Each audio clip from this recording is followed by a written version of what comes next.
Good morning बच्चों। आज मैं बोर्ड एग्ज़ाम के लिए फिर से एक वेरी इम्पॉर्टेंट जीवन परिचय लेके आया हूँ। वो है तुलसीदास जी का जीवन परिचय। हर बार बोर्ड एग्ज़ाम में तुलसीदास जी का जीवन परिचय ज़रूर पूछा जाता है। तो आज हम लोग सीखेंगे कि तुलसीदास जी का जीवन परिचय कैसे लिखें। तो चलिए शुरू करते हैं। तुलसीदास जी का जीवन परिचय। राम भक्ति शाखा के सर्वश्रेष्ठ कवि तुलसीदास जी का जन्म 1532 ईस्वी में बांदा जिले के राजापुर गांव में हुआ था। तुलसीदास जी का जन्म कब हुआ था? 1532 ईस्वी में। कहाँ पर हुआ था? बांदा जिले के राजापुर नामक गांव में हुआ था। बांदा जिले में राजापुर नामक एक गांव पड़ता है, वहां पर हुआ था।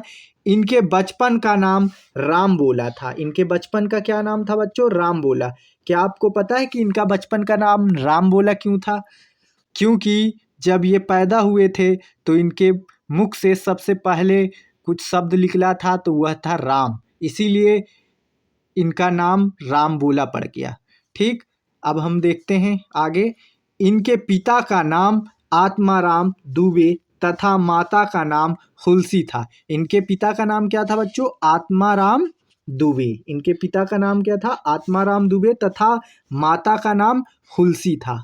माता का नाम क्या था? हुलसी। इनके माता का नाम बहुत ही आसानी से याद किया जा सकता है, जैसे कि इनका खुद का नाम तुलसी है, इनकी माता का नाम हुलसी है। इनको बचपन में ही माता पिता द्वारा त्याग दिया गया था। पता है बच्चों कि इनको बचपन में माता पिता ने क्यों त्याग दिया था? क्योंकि ये जब पैदा हुए थे तो इनके मुख से एक तो राम निकला था, दूसरा जब ये पैदा हुए थे तो इनके मुख में दांत था, तो इन्हें कह दिया गया कि ये राक्षस हैं। इसलिए इनके माता पिता ने इनको त्याग दिया था। तो अब हम आगे देखते हैं कि इन्होंने कैसे शिक्षा दीक्षा प्राप्त की। ठीक,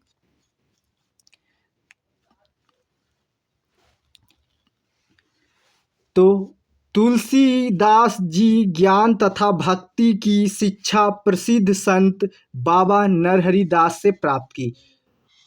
इनके गुरु कौन थे? नरहरि दास। तुलसीदास जी ज्ञान तथा भक्ति की शिक्षा प्रसिद्ध संत बाबा नरहरि दास से प्राप्त की। इनका विवाह रत्नावली के साथ हुआ था। इनका विवाह किसके साथ हुआ था? रत्नावली नामक एक स्त्री थी, उनके साथ हुआ था। कहा जाता है कि पत्नी के फटकार के कारण ही इनको वैराग उत्पन्न हुआ। ये वैराग क्या होता है? वैराग मतलब होता है दुनियादारी से मोह माया भंग हो जाना, यही वैराग है। तो कुछ कहानी इस तरह है कि ये अपने पत्नी से बहुत प्रेम करते थे, लेकिन एक बार इनकी पत्नी ने डांट दिया और कहा कि जितना प्रेम तुम मुझसे करते हो उतना ही प्रेम यदि प्रभु से करते तो शायद तुम्हें प्रभु मिल जाते। तो तुलसीदास जी ने सोचा, बताओ कि हम इनसे इतना प्रेम करते हैं और ये ऐसा बोल दी।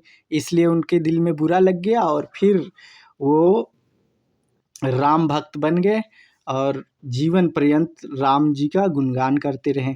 तो आगे देखते हैं। आगे चलकर ये भगवान श्री राम के भक्त बने व जीवन पर्यंत राम के चरित्र का गान करते रहे। इनका गोलोकवास सन 1623 ईस्वी को, इनका गोलोकवास कब हुआ था? सन 1623 ईस्वी को हो गया। ये गोलोकवास मतलब आप लोग जानते हैं, मृत्यु हो गई थी इनकी। गोलोकवास इसलिए लिखेंगे बच्चों क्योंकि महापुरुष हैं और महापुरुष के लिए अच्छे शब्दों का प्रयोग करते हैं। मृत्यु, निधन, ये सब का प्रयोग थोड़ा अटपटा सा लगता है, इसलिए लिखेंगे गोलोकवास हो गया था। ठीक, तो अब हम देखेंगे कि इनकी रचनाओं के बारे में। अब हम देखेंगे इनकी रचनाओं के बारे में। इनकी रचनाएं हैं, याद रखेंगे कि सबसे फेमस रचना क्या है? रामचरितमानस। सबसे फेमस रचना क्या है? रामचरितमानस। ये हर घर में, भारत के हर घर में पढ़ी जाती है, आप जानते होंगे इनको। इन्होंने और भी लिखा था, दोहावली लिखा था, गीतावली लिखा था, कवितावली नाम का पुस्तक लिखा था और विनय पत्रिका लिखा था। और भी बहुत से लिखे थे, लेकिन इतना इम्पोर्टेंट है, आप याद कर सकते हैं आराम से। याद कर लीजिए, रामचरितमानस लिखा था, दोहावली लिखा था, गीतावली लिखा था, कवितावली और विनय पत्रिका लिखा था। ठीक बच्चों, तो इसी तरह देखते रहिए हमारा चैनल और सब्सक्राइब करिए।